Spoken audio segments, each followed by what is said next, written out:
Hey guys, and welcome back to the channel.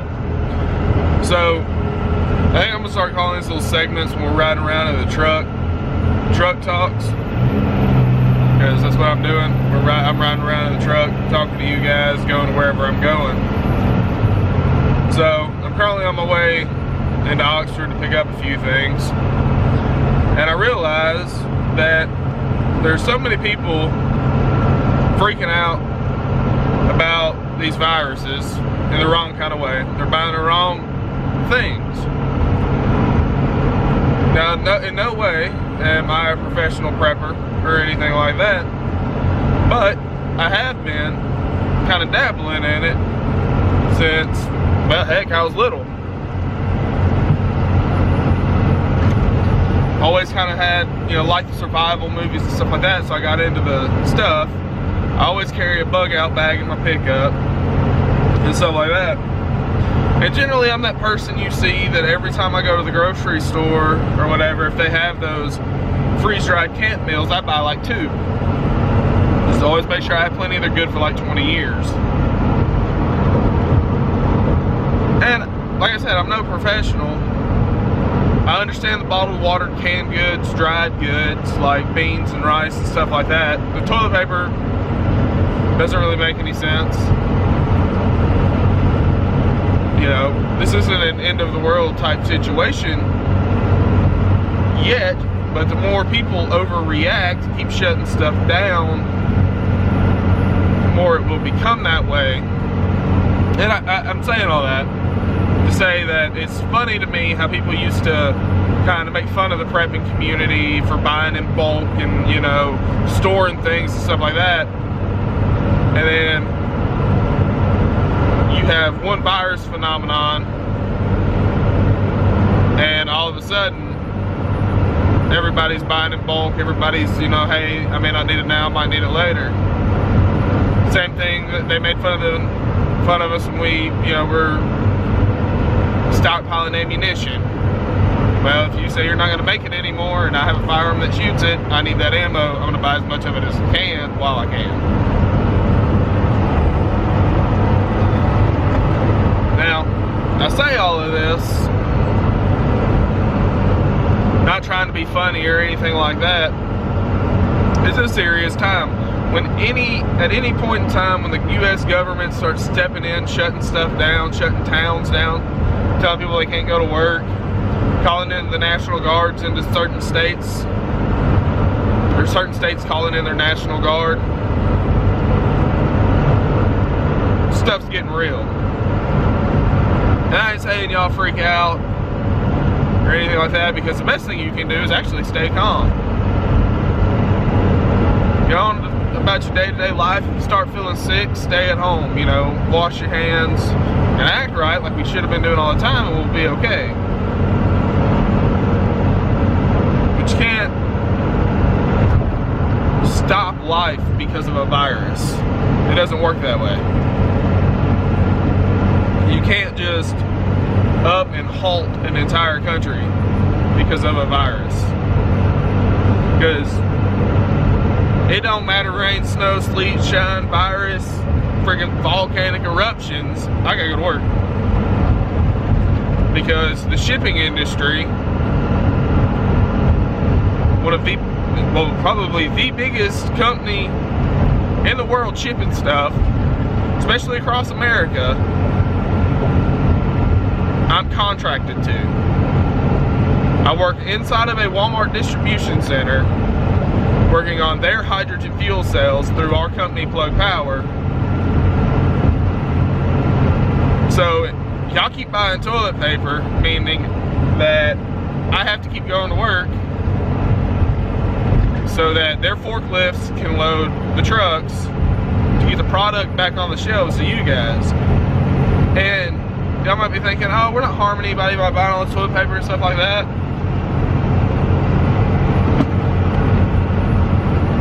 You're wrong. You have elderly people who may only go shopping every 2 weeks, once a week, whatever, and they get the bare minimum they need to get them through to the next week. People who don't have a lot of money do the same thing. Low-income families. You're hurting a lot more than you think you are. On top of that, you're increasing volume and running employees of certain companies to death because now they're having to work longer, work harder, work faster to get these 18-wheelers on the road so that they can come restock everything because people don't know how to act. So overreaction is the wrong way to deal with things. When you overreact, you end up like the first 5 people to die in a zombie movie. You freaked out, you started running, you got 8.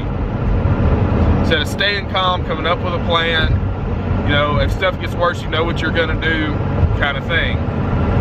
It is entirely the prepper mentality, and I know not everybody has it.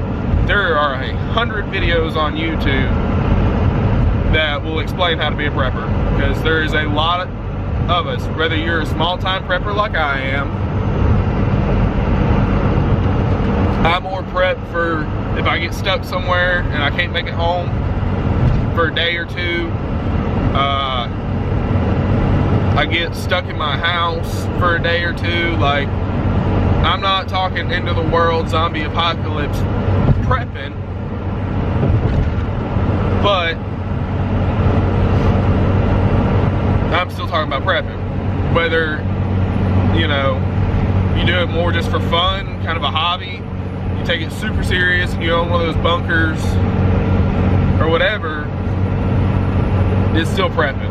I'm a small time prepper, like I said, more for like a 3-day event, 4-day event. I could probably push it to a week if need be, but also, you know, if it becomes a week-long event, it's gonna be a whole lot worse at that point, because there's no reason that I should ever be in a situation where for weeks at a time I can't get what I need. Y'all just gotta stay calm and quit freaking out.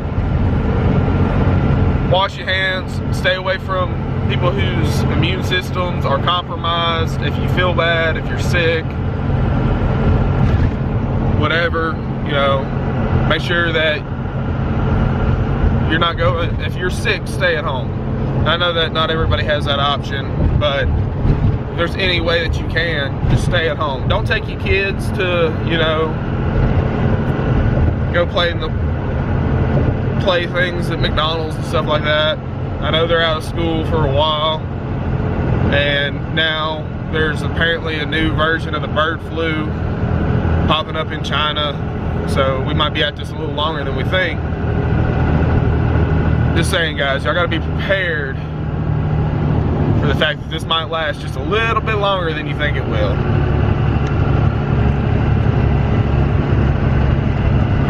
And I'm not saying, what I'm trying to say is that this might last longer, not for you guys to freak out. Don't freak out. See, the media spread the coronavirus news, people started freaking out. That's where you come into shortages and stuff like that. If you stay calm, come up with a solid plan, and then something happens, you're at least prepared for it. Being calm, that you think clearly. When you start panicking and making rash decisions, that's when you make mistakes, you can get hurt and stuff like that. So you have to stay calm, have a solid plan of attack, and be able to adapt as the situation changes. You know, pretty much the best way I can put it is be like a duck. Sit on top of the water, it looks calm. Underneath, is paddling like crazy because he's got, you know, he's kicking and paddling like crazy because he's got a plan. You know, there's no sense in freaking out and causing shortages and stuff like that, because you're hurting other people, and there's no need to hurt other people. Buy what you need, because they are making more, they are restocking. The country hasn't shut down. The moment 18-wheelers stop rolling, and I'll be one of the first people to know the moment 18-wheelers stop rolling, that's when you need to start worrying.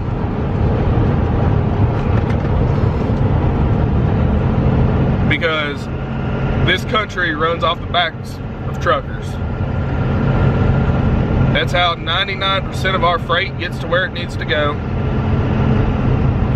It will always be how most of our freight gets to where it needs to go. And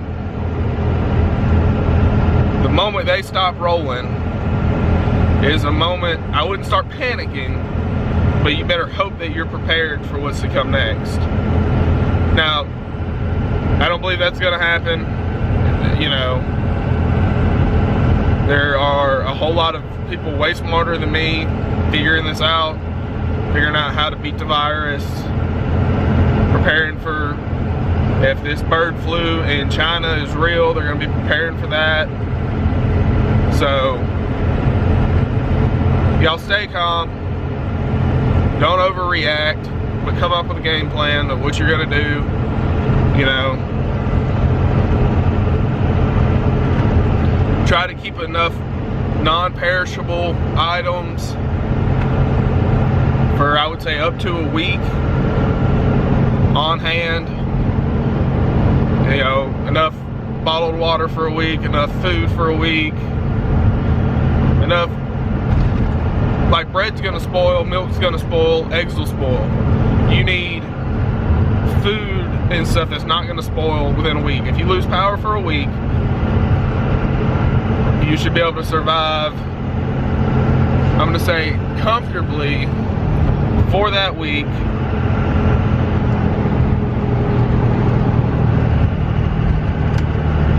And you'll be okay. Have enough stuff to survive comfortably for a week and you'll be fine. You don't need 50 rolls of toilet paper or tissues or anything like that. You know, literally a week. You need to be able to survive for a week, because 9 times out of 10, most natural disasters and stuff like that, you get relief within the first week. You know, go buy you the little space, I'm gonna call it spaceman food, camping food, spaceman food from Walmart. That's good for 20 years. There's 2 servings per bag, and you know, get you 4 or 5 of those, and depending on if you have kids or not, if you're me, you're single, you know, you need 4 or 5 to last you a week. If you've got a family, you need to up those numbers a little bit so that you can feed them too. Again, each one has 2 servings in it. You know, at that point you just have to be able to boil water, so be able to start a fire so that you can boil water. I'm gonna try not to run over. Yeah, just stay calm, guys. Everything will be okay. Don't believe everything you hear on the news, but also don't be completely ignorant. Be prepared, stay calm, don't overreact. You guys be able to handle it. I'm actually at Walmart now. I'll show you guys the freeze-dried food I'm talking about, maybe a couple other items you can pick up in case you don't know, hey, well, what do I need for a week? I'm gonna say a case of water, dried beans, and rice. Y'all know what are, but I'm gonna show you in the camping section kind of some things you can pick up that'll help you out. All right, guys, like I said, I was gonna show you guys the meals, and they're you know, $9 a piece, but like I said, there's 2 servings, as it says right there, 2 servings, 15 grams of protein. It's freeze dried. The expiration date on this is, so that'll clear up, December 2049. I don't know why that's not focusing. Yeah, there you go. Best by December 2049. So you've got 29 years before this right here goes bad. I got chicken and dumplings, which I think I'm gonna get one of those. They changed their packaging recently. It normally looks like that, now it looks like this. But I'm gonna get a chicken and dumplings and probably the breakfast skillet, which sounds pretty good. And then if you're worried about cooking inside of your house, I would go with one of these single burner propane stoves right here that run off the little propane bottles like these that you buy in a pack of 2. Or a way to make a fire.